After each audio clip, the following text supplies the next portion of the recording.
ರಶ್ಮಿಕಾ ಮಂದಣ್ಣ ಮದುವೆಗೆ ಕ್ಷಣಗಣನೆ ಆರಂಭವಾಗಿದೆ. ಜೈಪುರದಲ್ಲಿ ವಿಜಯ್ ದೇವರಕೊಂಡ ಜೊತೆ ಅದ್ದೂರಿಯಾಗಿ ಸಪ್ತಪದಿ ತುಳಿಯಲಿದ್ದಾರೆ. ಇದೇ ಹೊತ್ತಲ್ಲಿ ಕನ್ನಡದ ಯಾರಿಗೆಲ್ಲ ಆಹ್ವಾನ ಕೊಟ್ಟಿದ್ದಾರೆ ಅನ್ನೋ ಚರ್ಚೆ ಹುಟ್ಕೊಂಡಿದೆ. ರಶ್ಮಿಕಾ ಮಂದಣ್ಣ ಬಣ್ಣದ ಲೋಕದ ಬಟ್ಟಲು ಕಂಗಳ ಚೆಲುವೆ. ಅಂದವನ್ನೇ ಆಭರಣ ಮಾಡಿಕೊಂಡಿದ್ದವಳಿಗೆ ಈಗ ಕಂಕಣ ಭಾಗ್ಯ ಕೂಡಿ ಬಂದಿದೆ. ಕದ್ದು ಮುಚ್ಚಿ ಓಡಾಡ್ತಿದ್ದ ಜೋಡಿ ಈಗ ಸಪ್ತಪದಿ ತುಳಿಯೋದಕ್ಕೆ ಸಜ್ಜಾಗಿ ನಿಂತಿದ್ದಾರೆ. ಮದುವೆ ಅನ್ನೋ ಬಂಧ ಬೆಸೆದುಕೊಳ್ತಿದ್ದು 3 ಗಂಟಿನ ನಂಟಿನ ಹೊಸ ಜೀವನ ಶುರು ಮಾಡ್ತಿದ್ದಾರೆ. ಸೂರ್ಯೋದಯ ಆಗ್ತಿದ್ದಂತೆಯೇ ಜೈಪುರದ ಅರಮನೆ ಅಂಗಳದಲ್ಲಿ ಓಲಗದ ಸದ್ದು ಮೊಳಗಲಿದೆ. ಕಣ್ಣಂಚಲ್ಲಿ ಶುರುವಾದ ಪ್ರೀತಿಗೆ ಕಿರುಬೆರಳಿನ ನಂಟಿನ ನೆಂಟಸ್ತಿಕೆ ಶುರುವಾಗಲಿದೆ. ಪ್ರಣಯ ಪಕ್ಷಿಗಳ ಅದ್ಧೂರಿ ಮದುವೆಗೆ ತೀರಾ ಆಪ್ತರು ಮಾತ್ರ ಆಗಮಿಸಿದ್ದು ಸಿನಿಮಾ ರಂಗದ ಗಣ್ಯಾತಿ ಗಣ್ಯರು ಸಾಕ್ಷಿಯಾಗಲಿದ್ದಾರೆ. ಪ್ರಾಣ ಸ್ನೇಹಿತನ ಜೊತೆ ಶ್ರೀವಲ್ಲಿಯ ಕಲ್ಯಾಣ.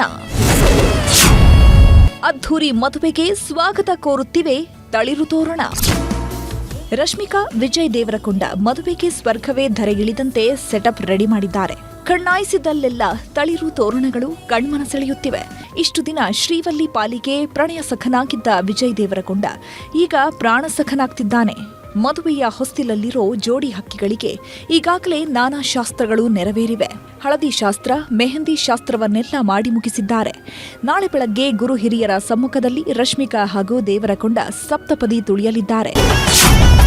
ಗೀತ ಗೋವಿಂದಂ ಜೋಡಿಗೆ ಮೋದಿ ಶುಭ ಹಾರೈಕೆ. ರಶ್ಮಿಕಾ ಹಾಗೂ ವಿಜಯ್ ದೇವರಕೊಂಡ ಮದುವೆಗೆ ಪ್ರಧಾನಿ ಮೋದಿಗೆ ಆಹ್ವಾನ ನೀಡಲಾಗಿದೆ. ಹೀಗಾಗಿಯೇ ಪ್ರಧಾನಿ ಮೋದಿ ನವ ಜೋಡಿಗೆ ಶುಭ ಹಾರೈಸಿದ್ದಾರೆ. ಹೊಸ ಜೋಡಿಗೆ ಪತ್ರ ಬರೆದಿರೋ ಮೋದಿ, ಸುಂದರ ಅಧ್ಯಾಯ ಆರಂಭಿಸುತ್ತಿರೋ ನಿಮಗೆ ಒಳಿತಾಗಲಿ, ಜೀವನ ಪರ್ಯಂತ ಸ್ನೇಹಿತರಂತೆ ಬದುಕಿನ ಪಯಣ ಮುನ್ನಡೆಸಿ ಅಂತ ಶುಭ ಕೋರಿದ್ದಾರೆ. ರಶ್ಮಿಕಾ ಹೇಳಿ ಕೇಳಿ ಕನ್ನಡದ ಹೆಣ್ಮಗಳು. ಕನ್ನಡದ ಸಿನಿಮಾ ಮೂಲಕವೇ ಈ ಮಟ್ಟಕ್ಕೆ ಬೆಳೆದು ನಿಂತಿದ್ದು. ಅದರಲ್ಲೂ ರಕ್ಷಿತ್ ಶೆಟ್ಟಿ ಜೊತೆಗಿನ ನಿಶ್ಚಿತಾರ್ಥ ಮುರಿದು ಬಿದ್ಮೇಲೆ 10 ಕಥೆಗಳು ಹುಟ್ಕೊಂಡಿದ್ವು. ಕನ್ನಡ ಸಿನಿಮಾದಿಂದ ದೂರವಾಗಿದ್ದ ಶ್ರೀವಲ್ಲಿ ತೆಲುಗು, ತಮಿಳು, ಹಿಂದಿಯಲ್ಲೇ ಬ್ಯುಸಿಯಾಗಿ ಹೋಗಿದ್ರು. ಹೀಗಾಗಿ ರಶ್ಮಿಕಾರ ಮದುವೆಗೆ ಕನ್ನಡದ ಯಾವೆಲ್ಲ ನಟನಟಿಯರಿಗೆ ಆಹ್ವಾನ ಕೊಟ್ಟಿದ್ದಾರೆ ಅನ್ನೋ ಪ್ರಶ್ನೆ ಹಲವರನ್ನ ಯಕ್ಷ ಪ್ರಶ್ನೆಯನ್ನಾಗಿ ಕಾಡ್ತಿದೆ. ಶೆಟ್ಟರ ಬಳಗಕ್ಕೆ ಆಹ್ವಾನ ಬಂದಿದ್ಯಾ ಇಲ್ವಾ ಅನ್ನೋ ಚರ್ಚೆ ಸೋಷಿಯಲ್ ಮೀಡಿಯಾದಲ್ಲಿ ಜೋರಾಗಿ ನಡೀತಿದೆ. ಇಂಥ ಹೊತ್ತಲ್ಲೇ ಈಗ ಬಿಗ್ ಅಪ್ಡೇಟ್ ಒಂದು ಸಿಕ್ಕಿದೆ. ಕನ್ನಡದ 11 ಮಂದಿಗೆ ಮಾತ್ರ ರಶ್ಮಿಕಾ ಮದುವೆಯ ಆಹ್ವಾನ ಬಂದಿದ್ಯಂತೆ. ಕನ್ನಡದ 11 ಗಣ್ಯರಿಗೆ ಮಾತ್ರ ರಶ್ಮಿಕಾ ಮದುವೆಯ ಆಹ್ವಾನ. ಟಾಲಿವುಡ್ನಲ್ಲೇ ಬೇರೂರಿರೋ ರಶ್ಮಿಕಾ ತೆಲುಗಿನ ಇಂಡಸ್ಟ್ರಿಯ ಬಹುತೇಕರಿಗೆ ಮದುವೆ ಆಮಂತ್ರಣ ನೀಡಿದ್ದಾರೆ. ಆದರೆ ಕನ್ನಡದಲ್ಲಿ ಮಾತ್ರ ಅಳೆದು ತೂಗಿ 11 ಮಂದಿಗೆ ಮಾತ್ರ ತಮ್ಮ ಮದುವೆಯ ಆಮಂತ್ರಣ ಪತ್ರಿಕೆ ತಲುಪಿಸಿದ್ದಾರೆ. Hat-trick hero Shivaraj Kumar, Kichcha Sudeep, rocking star Yash, Ashwini Puneeth Rajkumar, crazy star Ravichandran, Dhruva Sarja, golden star Ganesh, ನಿರ್ದೇಶಕರಾದ ಎ ಹರ್ಷ, ನಂದಕಿಶೋರ್, ಸಿಂಪಲ್ ಸುನಿ ಹಾಗೂ ಆಶಿಕರ್ ರಂಗನಾಥ್ಗೆ ತಮ್ಮ ಮದುವೆಯ ಆಮಂತ್ರಣ ಪತ್ರಿಕೆಯನ್ನ ಆಪ್ತರ ಕೈಯಲ್ಲಿ ಕಳಿಸಿದ್ದಾರಂತೆ. ರಶ್ಮಿಕಾ ಇವತ್ತು ದೊಡ್ಡ ಸ್ಟಾರ್ ಆಗಿರಬಹುದು, ಆದರೆ ಅವರ ಕನಸಿಗೆ ನೀರೆರೆದಿದ್ದು ಇದೇ ಕನ್ನಡಿಗರು. ಆದರೆ ರಶ್ಮಿಕಾ ಹತ್ತಿದ ಏಣಿ ವದ್ರ ಅನ್ನೋ ಚರ್ಚೆ ಹುಟ್ಕೊಂಡಿದೆ. ರಶ್ಮಿಕಾ ಕನ್ನಡದ ಪೊಗರು ಹಾಗೂ ಅಂಜನಿ ಪುತ್ರ ಸಿನಿಮಾದಲ್ಲಿ ನಟಿಸಿದ್ರು.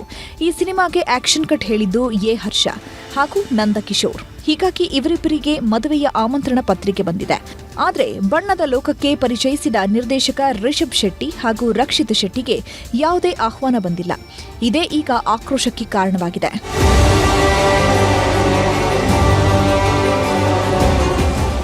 ಇನ್ನು ರಶ್ಮಿಕಾ ಮದುವೆ ಬಗ್ಗೆ ರಿಷಬ್ ಶೆಟ್ಟಿ ಹಾಗೂ ಪ್ರಮೋದ್ ಶೆಟ್ಟಿ ಬಳಿ ಕೇಳ್ತಿದ್ದಂತೆ ಹುಸಿ ನಗೆಯಲ್ಲೇ ಉತ್ತರ ಕೊಟ್ಟಿದ್ದಾರೆ. ರಶ್ಮಿಕಾ ಮದುವೆಯ ಆಮಂತ್ರಣ ಬಂದಿದ್ಯಾ ಅಂತ ರಿಷಬ್ ಶೆಟ್ಟಿಯನ್ನ ಕೇಳ್ತಿದ್ದಂತೆ ಒಂದೇ ಒಂದು ಮಾತನಾಡದೆ ಹೋಗಿದ್ದಾರೆ. ಆದರೆ ಪ್ರಮೋದ್ ಶೆಟ್ಟಿ ಮಾತ್ರ ಮಾತಲ್ಲೇ ಪಂಚ್ ಕೊಟ್ಟಿದ್ದಾರೆ.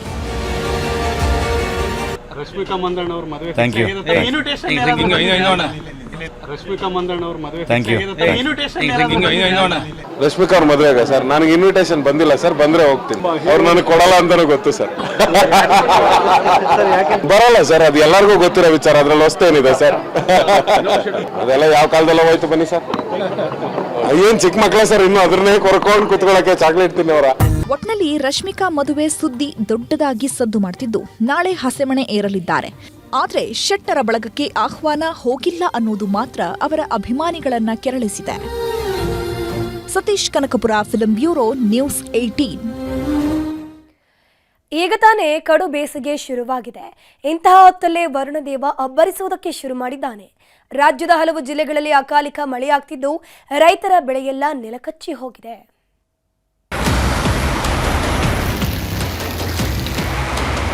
ಮಳೆಯಿಂದ ರೈತರಿಗೆ ಬಹಳ ತೊಂದರೆ ಆಗಿದೆ.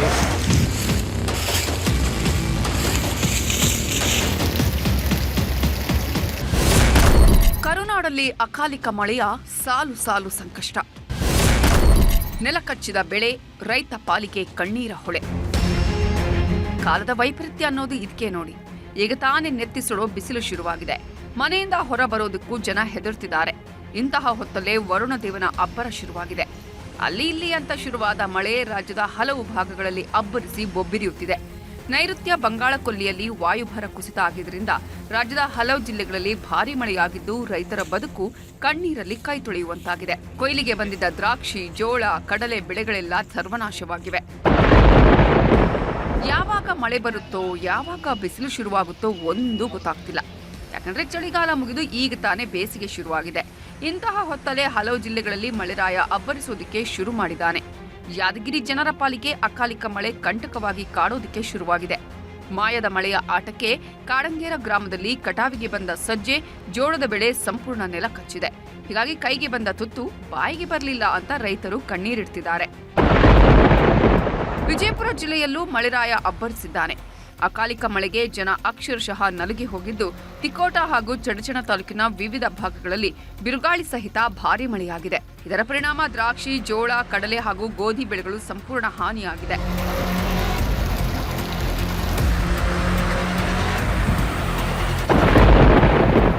ಬಂಗಾಳಕೊಲ್ಲಿಯಲ್ಲಾಗಿರೋ ವಾಯುಭಾರ ಕುಸಿತದ ಎಫೆಕ್ಟ್ ಕರುನಾಡಲ್ಲಿ ಜೋರಾಗಿ ತಟ್ಟುತ್ತಿದೆ. ಉತ್ತರ ಕನ್ನಡ ಜಿಲ್ಲೆಯ ಕೆಲವೆಡೆ ಗುಡುಗು ಸಹಿತ ಭಾರೀ ಮಳೆಯಾಗಿದೆ. ಇದರ ಪರಿಣಾಮ ಎಲ್ಲೆಂದರಲ್ಲಿ ನೀರು ಉಕ್ಕಿ ಹರಿದಿದೆ. ವರ್ಷದ ಮೊದಲ ಮಳೆಗೆ ಜಿಲ್ಲೆಯ ಜನ ಫುಲ್ ಖುಷಿಯಾಗಿದ್ದಾರೆ.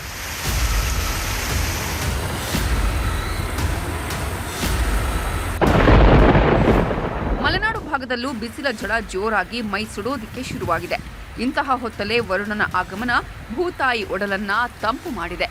ಚಿಕ್ಕಮಗಳೂರು ನಗರ, ಮೂಡಿಗೆರೆ, ಕಳಸಾ ಭಾಗದಲ್ಲಿ ಮಳೆಯಾಗಿದ್ದು ಜನರ ಮುಖದಲ್ಲಿ ಸಂತಸ ಮೂಡಿದೆ.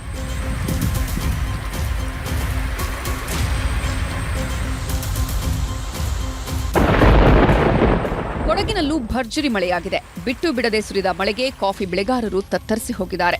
ಒಣಗಲು ಹಾಕಿದ್ದ ಕಾಫಿ ಬೆಳೆಗಳೆಲ್ಲ ನೀರಲ್ಲಿ ತೇಲಾಡಿದ್ದು ಕಾಫಿ ಬೆಳೆಗಾರರಿಗೆ ಮಳೆ ಕಂಟಕ ಎದುರಾಗಿದೆ.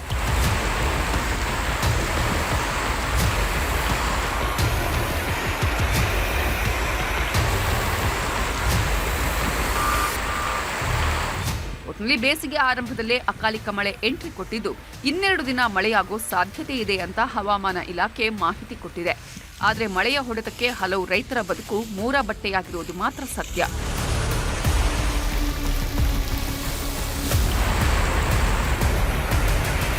Bureau report, news 18.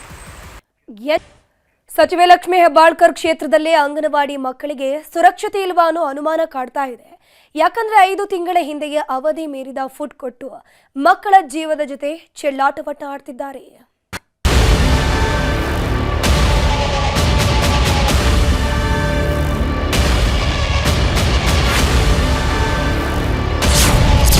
ಮಕ್ಕಳಿಗೆ ಕೊಡ್ತಿದ್ದಾರೆ ಅವಧಿ ಮೀರಿದ ಮಿಲೆಟ್ ಪೌಡರ್.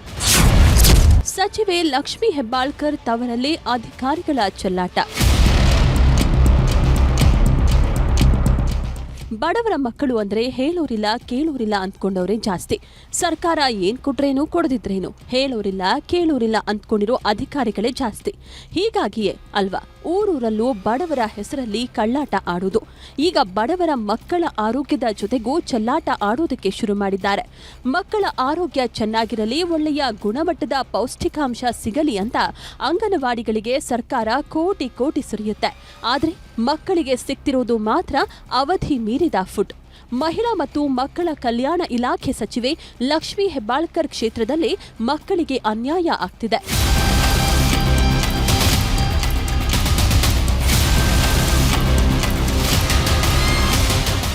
ಇದು ಬೆಳಗಾವಿ ತಾಲೂಕಿನ ಬಿಜಗರಣಿಯ ಅಂಗನವಾಡಿ ಕೇಂದ್ರ. ಈ ಕ್ಷೇತ್ರಕ್ಕೆ ಪ್ರತಿನಿಧಿಯಾಗಿರೋದು ಬೇರಾರೂ ಅಲ್ಲ, ಮಹಿಳಾ ಮತ್ತು ಮಕ್ಕಳ ಕಲ್ಯಾಣ ಇಲಾಖೆ ಸಚಿವೆ ಲಕ್ಷ್ಮೀ ಹೆಬ್ಬಾಳ್ಕರ್. ಇವರ ಕ್ಷೇತ್ರದಲ್ಲಿ ಈಗ ಅಧಿಕಾರಿಗಳು ಕಳ್ಳಾಟ ಆಡ್ತಿದ್ದಾರೆ. ಅಂಗನವಾಡಿ ಸಂಖ್ಯೆ 120ರಲ್ಲಿ ಅವಧಿ ಮೀರಿದ ಫುಡ್ ಕೊಡ್ತಿದ್ದಾರೆ. ಆಗಸ್ಟ್ 2025ಕ್ಕೆ ಮುಗಿದೋಗಿರೋ ಮಿಲೆಟ್ ಪೌಡರ್ಗಳಿಂದ ಲಡ್ಡು ಮಾಡಿ ಮಕ್ಕಳಿಗೆ ಕೊಡುತ್ತಿದ್ದಾರೆ. ಅಧಿಕಾರಿಗಳ ಈ ಕಳ್ಳಾಟವನ್ನ ಕನ್ನಡ ಪರ ಹೋರಾಟಗಾರ್ತಿ ಕಸ್ತೂರಿ ಭಾವಿ ಬಯಲಿಗೆಳೆದಿದ್ದಾರೆ. ಈ ವಿಷಯ ಗೊತ್ತಾಗ್ತಿದ್ದಂತೆ ಪೋಷಕರು ಸಿಡಿದೆದ್ದಿದ್ದಾರೆ. ते कुठे दिले आम्ही शेताकडे अंदाज कधी दिला? 4 दिवस झाले. 4 दिवस झाले तुम्हाला देऊन पॅकेट. डेट चेक केलो नाही म्हणून घरी मध्ये ठेवलो मी.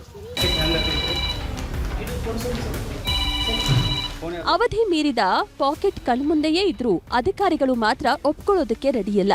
ಈ ಬಗ್ಗೆ ಮಾತನಾಡಿದ ಮಹಿಳಾ ಮತ್ತು ಮಕ್ಕಳ ಕಲ್ಯಾಣ ಇಲಾಖೆಯ ಉಪನಿರ್ದೇಶಕ ಚೇತನ್ ಕುಮಾರ್, ವಿಷಯ ಗೊತ್ತಾಗ್ತಿದ್ದಂತೆ ಅಂಗನವಾಡಿಗೆ ಹೋಗಿ ಪರಿಶೀಲಿಸಿದ್ದೇವೆ, ಆದರೆ ಯಾವುದೇ ಅವಧಿ ಮೀರಿದ ಆಹಾರ ಸಿಕ್ಕಿಲ್ಲ.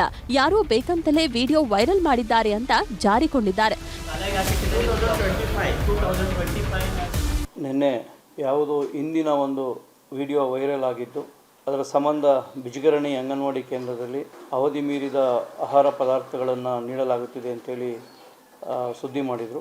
ಇದರ ಸಂಬಂಧ ಈಗಾಗಲೇ ನಾನು ದಿನಾಂಕ 6/2/2026 ಅಂಗನವಾಡಿ ಕೇಂದ್ರಗಳಿಗೆ ಭೇಟಿ ನೀಡಿ ಆ ಗ್ರಾಮದಲ್ಲಿರುವ ಎಲ್ಲ ಅಂಗನವಾಡಿಗಳ ಒಂದು ಆಹಾರ ಪದಾರ್ಥಗಳನ್ನು ಪರಿಶೀಲಿಸಿದ್ದೇನೆ. ಆ ಪರಿಶೀಲಿಸಿದ ಸಂದರ್ಭದಲ್ಲಿ ಯಾವುದೇ ರೀತಿಯಾದ ಆಹಾರ ಅವಧಿ ಮೀರಿದ್ದು ದೊರಕಿಲ್ಲ. ಒಟ್ನಲ್ಲಿ ಬಡ ಮಕ್ಕಳ ಹೊಟ್ಟೆ ತುಂಬಿಸೋ ಅಂಗನವಾಡಿ ಊಟದಲ್ಲೂ ಕಳ್ಳಾಟ ಆಡೋ ಆರೋಪ ಕೇಳಿಬರ್ತಿದೆ. ಹೀಗಾಗಿ ಇದರಲ್ಲಿ ಸತ್ಯ ಯಾವುದು ಸುಳ್ಳು ಯಾವುದು ಅನ್ನೋದನ್ನ ಸಂಬಂಧಪಟ್ಟವರೇ ಹೊರಗೆಳೆಯಬೇಕಿದೆ. ಚಂದ್ರಕಾಂತ್ ಸುಗಂಧಿ, ನ್ಯೂಸ್ 18 ಬೆಳಗಾವಿ. ದೇವಸ್ಥಾನದಲ್ಲಿ ಪೂಜೆ ಮಾಡುವಾಗ ಗಂಟೆ ಬಾರಿಸ್ತಾರೆ, ಜಾಗಟೆ ಹೊಡಿತಾರೆ. ಬೆಳಗ್ಗೆ ಎದ್ದು ದೇವರ ಸಾಂಗ್ ಹಾಕ್ತಾರೆ ಅಂತ ಮುಸ್ಲಿಂ ವ್ಯಕ್ತಿ ಸಿಟ್ಟಿಗೆದ್ದಿದ್ದಾನೆ. ನಮ್ಮ ನಿದ್ದೆ ಹಾಳು ಮಾಡ್ತಿದ್ದಾರೆ ಅಂತ ಪೊಲೀಸರನ್ನ ಕರೆಸಿ ಹೈ ಡ್ರಾಮಾ ನಡೆಸಿದ್ದಾನೆ. ನಿಮ್ದು ಟೈಮಿಂಗ್ ನಮ್ಮ ಟೈಮಿಂಗ್ ಇರಲಿ. ಮಂಗಳಾರತಿ ಟೈಮಿಗೆ ಹಾಕ್ತೀವಿ. ಮಿನಿಮಮ್ ಅರ್ಧ ಗಂಟೆ. 7 ಗಂಟೆಗೆ ಹೇಳಲ್ಲ. ಇದು ಡಮಾರಿಗೆ ಹೋಗ್ಬಿಟ್ರೆ ಆಯ್ತು ಸರ್, ನಮ್ಮ ಪೂಜೆ ನಾವು ಮಾಡ್ತೀವಿ. ಏನ್ ತಪ್ಪಿದೆ ಅದರಲ್ಲಿ? ನಿಮ್ಮ ಆರಾಧನೆಗೆ ನಾವು ಪ್ರಶ್ನೆ ಮಾಡಿದ್ವಾ? ಮಸೀದಿ ಅಂದ್ಮೇಲೆ ಆಜಾನ್ ಕೂಗಲೇಬೇಕು, ದೇವಸ್ಥಾನ ಅಂದ್ಮೇಲೆ ಮಂಗಳಾರತಿ ಮಾಡಲೇಬೇಕು. ಆಜಾನ್ ಕೂಗುವಾಗ ಸದ್ದಾಗುತ್ತೆ, ಮಂಗಳಾರತಿ ಮಾಡೋವಾಗ ಗಂಟಾನಾದ ಕೇಳುತ್ತೆ ಅಂದ್ರೆ ಹೇಗೆ ಹೇಳಿ? ಅವರವರ ನಂಬಿಕೆಗೆ ತಕ್ಕಂತೆ ಅವರವರ ಆಚಾರ ವಿಚಾರಗಳಿರ್ತವೆ. ಆದ್ರೆ ಮೊಸರಲ್ಲಿ ಕಲ್ಲು ಹುಡುಕೋ ಹಾಗೆ ಇಂಥ ವಿಷಯದಲ್ಲೂ ಕೊಂಕು ಶುರು ಮಾಡಿದ್ರೆ ಹೇಗೆ? ಚಿಕ್ಕಮಗಳೂರಲ್ಲಿ ಇಂಥದ್ದೇ ಗಲಾಟೆಯೊಂದು ಶುರುವಾಗಿದೆ. ದೇವಸ್ಥಾನದಲ್ಲಿ ಬೆಳ್ಳಂಬೆಳಗ್ಗೆಯೇ ಮಾಡೋ ಪೂಜಾ ಕಾರ್ಯದಿಂದ ನಮಗೆ ತೊಂದರೆ ಆಗ್ತಿದೆ ಅಂತ ಗಲಾಟೆ ಶುರು ಮಾಡಿದ್ದಾರೆ. ಬೆಳಗಾದ್ರೆ ಸಾಕು ಗಂಟೆ ಜಾಗಟೆ ಬಾರಿಸ್ತಾರೆ. ನಾವೇಗೆ ನಿದ್ದೆ ಮಾಡೋದು ಅಂತ ಪೊಲೀಸರನ್ನ ಕರೆಸಿದ್ದಾರೆ. ಗಂಟೆ ಜಾಗಟೆ ಸದ್ದಿಗೆ ಇವರಿಗೆ ಬರ್ತಿಲ್ವಂತೆ ನಿದ್ದೆ. ಬೆಳ್ಳಂಬೆಳಗ್ಗೆ ಕಿರಿಕ್, ದೇವಸ್ಥಾನದ ಮುಂದೆ ಟಾಕ್ ವಾರ್. ಇದು ಚಿಕ್ಕಮಗಳೂರು ನಗರದ ಹಳೆ ಉಪ್ಪಳ್ಳಿಯಲ್ಲಿರೋ ಪುರಾತನ ದೇವಸ್ಥಾನ. ಈಗ ತಾನೇ ಈಶ್ವರ ದೇವಸ್ಥಾನದ ಜೀರ್ಣೋದ್ಧಾರ ಕಾರ್ಯ ಶುರು ಮಾಡಿದ್ದಾರೆ. ಈ ದೇಗುಲದ ಅಕ್ಕಪಕ್ಕದಲ್ಲೆಲ್ಲ ಹಿಂದೂಗಳ ಮನೆಗಳೇ ಇವೆ. ಸ್ವಲ್ಪ ದೂರದಲ್ಲಿ ಫಾರೂಕ್ ಅನ್ನೋ ವ್ಯಕ್ತಿಯ ಮನೆ ಇದೆ. ಅವರೇ ಈಗ ಪೊಲೀಸರನ್ನ ಕರೆಸಿರೋದು. ಬೆಳಗ್ಗೆ 6 ಗಂಟೆಗೆ ಪೂಜೆ ಶುರು ಮಾಡ್ತಾರೆ. ಜೋರಾಗಿ ಗಂಟೆ ಬಾರಿಸೋದ್ರ ಜೊತೆಗೆ ಜಾಗಟೆಯನ್ನು ಹೊಡಿತಾರೆ. ಅದ್ರ ಜೊತೆಗೆ ದೇವರ ಭಜನೆ ಗೀತೆಗಳನ್ನೂ ಹಾಕ್ತಾರೆ. ಹೀಗಾಗಿ ಬೆಳಗ್ಗೆ ನಿದ್ದೆ ಮಾಡೋದು ಹೇಗೆ, ಸಂಜೆ ಹೊತ್ತಲ್ಲಿ ಮಕ್ಕಳು ಓದ್ಕೊಳ್ಳೋದು ಹೇಗೆ ಅಂತ ಗಲಾಟೆ ಮಾಡಿದ್ದಾರೆ. ಅಷ್ಟೇ ಅಲ್ಲ, ಪೊಲೀಸ್ ಹೆಲ್ಪ್ ಲೈನ್ಗೆ ಕರೆ ಮಾಡಿ ಪೊಲೀಸರನ್ನ ಕರೆಸಿ ಹೈಡ್ರಾಮಾ ಎಬ್ಬಿಸಿದ್ದಾರೆ. ಮಂಗಳಾರತಿ ಟೈಮಿಗೆ ಹಾಕ್ತೀವಿ. ಮಿನಿಮಮ್ ಅರ್ಧ ಗಂಟೆ. 7 ಗಂಟೆಗೆ ಹೇಳಲ್ಲ. ಇದು ಡಮಾರಿಗೆ ಹೋಗ್ಬಿಟ್ರೆ ಆಯ್ತು. ನಿಮ್ಮ ಆರಾಧನೆಗೆ ನಾವು ಪ್ರಶ್ನೆ ಮಾಡಿದ್ವಾ? ದೇಗುಲದ ಅರ್ಚಕರು ಹೇಳೋ ಪ್ರಕಾರ ಕೇವಲ ಅರ್ಧ ಗಂಟೆ ಮಾತ್ರ ಗಂಟಾನಾದ ಮೊಳಗೋದಂತೆ. ಆಮೇಲೆ ಯಾವ ಸದ್ದು ಇರಲ್ಲ. ಆದ್ರೂ ಸಂಪೂರ್ಣವಾಗಿ ಬಂದ್ ಮಾಡಿ ಅಂದ್ರೆ ಹೇಗೆ ಅಂತ ಕಿಡಿಕಾರಿದ್ದಾರೆ. ನಾವು ಎನಿ ಟೈಮ್ ಜಾಗಂಟೆ ಹಾಕಲ್ಲ. ದೇವರಿಗೆ ಮಂಗಳಾರತಿ ಸಮಯಕ್ಕೆ ಆಮೇಲೆ ಸಂಜೆ ದೇವರಿಗೆ ಮಂಗಳಾರತಿ ಸಮಯಕ್ಕೆ ಜಾಗಂಟೆ ಒಂದು 15 ನಿಮಿಷ ಮಂಗಳಾರತಿಗೆ ಆನ್ ಮಾಡ್ತೀವಿ. ಇಷ್ಟು ಮಾತ್ರ ಆಗ್ತಾ ಇದೆ. ದೇವಸ್ಥಾನದ ಗರ್ಭಗುಡಿ ಒಳಗೆ ಇಟ್ಟು ನಾವು ಪೂಜೆ ಮಾಡೋ ಪರಿಸ್ಥಿತಿ ನಮ್ಮ ಹಿಂದೂಗಳಿಗೆ ಬರ್ತಿದೆ ಅಂತ ಹೇಳಿದ್ರೆ ಇದನ್ನ ಮನಸ್ಸಿಗೆ ತುಂಬಾ ತುಂಬಾ ನೋವು ಆಯ್ತು. ಇದು ಏನಾಗಿದೆ ಅಂದ್ರೆ ನಮಗೆ ಏನೋ ಒಂದು ಭಯದಲ್ಲಿ ದೇವರ ಆರಾಧನೆ ಮಾಡೋ ತರ 2-3 ದಿನ ಆಗೋಯ್ತು. ಭಾರತ ಅನ್ನೋದು ಸರ್ವ ಧರ್ಮಗಳ ಸಮ್ಮಿಲನದ ರಾಷ್ಟ್ರ. ಹೀಗಾಗಿ ಎಲ್ಲರೂ ಎಲ್ಲವನ್ನ ಗೌರವಿಸಲೇಬೇಕು. ಯೋಗೇಶ್ ಕಾಮೇನಹಳ್ಳಿ, ನ್ಯೂಸ್ 18 ಚಿಕ್ಕಮಗಳೂರು. ನೀರಾವರಿ ಇಲಾಖೆ ಅಧಿಕಾರಿಗಳ ಕಳ್ಳಾಟಕ್ಕೆ ಕಲಬುರಗಿ ರೈತರು ಪರಿತಪಿಸುತ್ತಿದ್ದಾರೆ. ರೈತರ ಪಾಲಿಗೆ ವರದಾನವಾಗಬೇಕಿದ್ದ ನಾಲಾ ನೀರು ಕಂಟಕವಾಗಿ ಕಾಣುವುದಕ್ಕೆ ಶುರುವಾಗಿದೆ. ಇದು ಬೆಡ್ ಅನ್ನೋದು ತೆಳಗೆ ಆಗ್ಯದ, ನೀರು ಹೆಚ್ಚಿಗೆ ಆಗ್ಯದ, ರಸ್ತೆ ಸರಿ ಇಲ್ರಿ ಪೂರ. ಹೊಲ್ದಾಗ ನಮ್ಗೆ ಗಾಡಿ ಹೋಗಲು, ನಮ್ಗೆ ಎಕಡೆ ಹೊಲಕ್ಕೆ ಬರಲು, ಏನು ಮಾಡಲ್ಲ. ಅನ್ನದಾತರಿಗೆ ಗಂಡೋರಿ ಗಂಡಾಂತರ. ಕಾಲುವೆಗಳಲ್ಲಿ ತುಂಬಿದ ಹೂಳು, ಕೇಳೋರಿಲ್ಲ ಗೋಳು. ಕಲಬುರಗಿ ಜಿಲ್ಲೆಯ ಕಮಲಾಪುರ ತಾಲೂಕಿನ ಬೆಳಕೋಟ ಗ್ರಾಮಸ್ಥರ ಸ್ಥಿತಿ ದೇವರಿಗೆ ಪ್ರೀತಿ ಎನ್ನುವಂತಾಗಿದೆ. ಯಾಕಂದ್ರೆ ಇಲ್ಲಿರೋ ಗಂಡೋರಿ ನಾಲಾ ಜಲಾಶಯವೇ ರೈತರ ಪಾಲಿಗೆ ಕಂಟಕವಾಗಿ ಕಾಡುವುದಕ್ಕೆ ಶುರುವಾಗಿದೆ. ಕೆಲವರಿಗೆ ಅತಿವೃಷ್ಟಿ, ಇನ್ನೂ ಕೆಲವರಿಗೆ ಅನಾವೃಷ್ಟಿ. ಅಧಿಕಾರಿಗಳ ದಿವ್ಯ ನಿರ್ಲಕ್ಷ್ಯದ ಫಲವಾಗಿ ಇಲ್ಲಿನ ಜನ ಕಣ್ಣೀರಿಡ್ತಿದ್ದಾರೆ. ನೀರು ಹರಿಬಿಟ್ರೂ ಕಷ್ಟ, ಹರಿಬಿಡದಿದ್ರೂ ಕಷ್ಟ. ರೈತರ ಬದುಕು ಮಾತ್ರ ಮೂರಾ ಬಟ್ಟೆಯಾಗಿ ಹೋಗ್ತಿದೆ. ಹೀಗಾಗಿ ರೈತರ ಧ್ವನಿಯಾದ ನಿಮ್ಮ ನ್ಯೂಸ್ 18 ಕನ್ನಡ ನಮ್ಮೂರಲ್ಲಿ ನ್ಯೂಸ್ 18 ಅನ್ನೋ ವಿಶೇಷ ಕಾರ್ಯಕ್ರಮದ ಮೂಲಕ ಅಧಿಕಾರಿಗಳ ಕಣ್ತೆರೆಸೋ ಕೆಲಸ ಮಾಡ್ತಿದೆ. ಇದೇ ನಾಲಾ ಡ್ಯಾಂನಿಂದ ಸಂಕಷ್ಟ ಪಡುವಂತ ಪರಿಸ್ಥಿತಿ ನಿರ್ಮಾಣ ಆಗಿದೆ. ಕಾರಣ ಏನು? ಈ ಕಾಲುವೆಗಳಲ್ಲಿ ಕಸ ಕಡ್ಡಿ ತುಂಬಿಕೊಂಡಿದೆ, ಹೂಳು ತುಂಬಿದೆ. ಈ ಜಲಾಶಯ ನಂಬಿಕೊಂಡು 3 ತಾಲೂಕಿನ ಜನ ಜೀವನ ನಡೆಸುತ್ತಿದ್ದಾರೆ. ಆದ್ರೆ ಗಂಡೂರಿ ನಾಲಾ ಸ್ಥಿತಿ ನೋಡಿದ್ರೆ ಅಧೋಗತಿಗೆ ಬಂದು ನಿಂತಿದೆ. ಇಡೀ ಕಾಲುವೆಯಲ್ಲಿ ಹೂಳು ತುಂಬಿಕೊಂಡಿದ್ದು ಗಿಡ ಗಂಟೆಗಳು ಬೆಳೆದು ನಿಂತಿವೆ. ಹೀಗಾಗಿ ಕೊನೆಯ ಭಾಗದ ರೈತರಿಗೆ ನೀರೇ ಹರಿಯೋದಿಲ್ಲ. ಇದರ ಪರಿಣಾಮ ಬೆಳೆಗಳೆಲ್ಲ ಒಣಗಿ ಹಾಳಾಗ್ತಿವೆ. ಆದ್ರೆ ಜಲಾಶಯದ ಸಮೀಪದಲ್ಲೇ ಇರೋ ರೈತರಿಗೆ ಅತಿವೃಷ್ಟಿ ಕಾಡ್ತಿದೆ. ನಾಲೆಗಳಲ್ಲಿ ಹೂಳು ತುಂಬಿಕೊಂಡಿರೋದ್ರಿಂದ ನೀರೆಲ್ಲ ಒಂದೇ ಕಡೆ ನುಗ್ಗಿ ಬರ್ತಿದೆ. ಹೀಗಾಗಿ ಕಷ್ಟಪಟ್ಟು ಬೆಳೆದ ಬೆಳೆ ಸರ್ವನಾಶವಾಗ್ತಿದೆ. ಇಲ್ಲಿ ಹೊಲದಾಗ ತೊಗರಿ ಬೆಳಿತೇವ್ರಿ. ನಮ್ದು ಇಲ್ಲಿ 7 ಎಕರೆ ಹೊಲ ಅದ್ರ ಒಟ್ಟು. ಇಲ್ಲಿ ಹೊಲಕ್ಕೆ ಬರ್ಲಿಕ್ಕೆ ಅನುಕೂಲ ಇಲ್ರಿ, ರಸ್ತೆ ಸರಿ ಇಲ್ರಿ ಪೂರ. 2 ಸೈಡ್ ಕ್ಯಾನಲ್ ನೀರು ಹೊಂಟಾವ. ಕ್ಯಾನಲ್ ನೀರು ಫುಲ್ ಬಿಲ್ಡತ್ತಾರ ರೀ. ಹೊಲದಾಗ ಹೊಸರ್ಲತ್ತವ್ರಿ, ತೊಗರಿ ಎಲ್ಲ ನೆಟ್ಟೆ ಹೊಲತ್ತಾವ. ಒಟ್ಟು ತೊಗರಿ ಆಗಲಾಗ್ಯದ್ರಿ. ಬೇರೆ ಬೆಳೆ ಭೀ ಬೆಳಿಲಿಕ್ಕೆ ಆಗಲಾಗ್ಯದ್ರಿ. ನೀರು ಕಂಟಿನ್ಯೂ ಇರ್ತಾವ್ರಿ. ಒಟ್ಟು ಅನುಕೂಲ ಇಲ್ರಿ ಸರ್, ಏನು ಬೀದ ಒಟ್ಟು ಬೆಳೆ ಹಾಳಲ್ಲತ್ತವ್ರಿ. ನೀರು ಹೆಚ್ಚಿಗೆ ಬೀಳತ್ತಾರ ರೀ. ಇದ್ರ ಲೆವೆಲ್ಕಿಂತ ಹೆಚ್ಚಿಗೆ ಮ್ಯಾಗ ಬೀಳತ್ತಾರ ನೀರು ರೀ. ರೋಡ್ ಭೀ ಸರಿಯಾಗಿಲ್ರಿ. ಮಳೆಗಾಲದಾಗ ಕೆಸರಂಗೆ ನಡೆದಾಗ ಈಗ ಬ್ಯಾಸಿಗೆ ಭೀ ಹಂಗೆ ನಡೆದಂಗೆ ಆಲತ್ತದ ರೀ ಪೂರ. ಕಲಬುರಗಿ, ಕಮಲಾಪುರ ಹಾಗೂ ಕಾಳಗಿ ತಾಲೂಕಿನ ಜನರಿಗೆ ಈ ಗಂಡೋರಿ ನಾಲಾ ಜಲಾಶಯವೇ ಜೀವನಾಡಿ. ಇದನ್ನ ನಂಬ್ಕೊಂಡೇ ಪ್ರತಿ ವರ್ಷ ಬೆಳೆ ಬೆಳೀತಾರೆ. ಆದ್ರೆ ಲಾಭ ಕಂಡವರು ಮಾತ್ರ ಬೆರಳೆಣಿಕೆಯಷ್ಟು ಜನ. ಬೆಳೆನೇ ಆಗಲ್ಲ, ನೀರು ಹೆಚ್ಚಿಗೆ ಜೀತಿಡ್ಕೆ ಹಾಸ ಕಡ್ದಂಗೆ ಅಲ್ಲತ್ತವ. ಹಾಸ ಕಡ್ದಂಗಾಗಿ ಬೆಳೆ ಆಗಲ್ದು. ಅದೇನದ ಕೆನಲ್ ಏನದ ರಿಪೇರಿ ಮಾಡಬೇಕು. ಇದು ಬೆಡ್ ಅನ್ನೋದು ತೆಳಗೆ ಆಗ್ಯದ, ನೀರು ಹೆಚ್ಚಿಗೆ ಆಗ್ಯದ. ಈಗ ಗೇಟ್ ಹೆಚ್ಚಿಗೆ ಹತ್ಲತ್ತಾರ. ಅವು ನೀರು ಅನ್ನೋದು ಹೊಸರು ಅನ್ನೋದ ಹೊಲ್ದಾಗೂ ಹೊಂಟಾವ. ಇವು ಸರ್ವಿಸ್ ರೋಡ್ನಾಗ ಏನದ ಎಡಕ ಬಲ್ಕ ಹೊಂಟಾವ. ಹೊಲ್ದಾಗ ನಮಗೆ ಎತ್ತಿನ ಗಾಡಿ ಹೊಲಕ್ಕೆ ಬರಲ್ದು, ಲಾರಿ ಕಬ್ಬಿನ ಲಾರಿ ಹೊಲಕ್ಕೆ ಬರಲ್ದು. ಅದಕ್ಕೇನದ ಫೂಲ್ ಹಾಕಿ 3 ಮಾ ಕೊಡ್ಬೇಕು.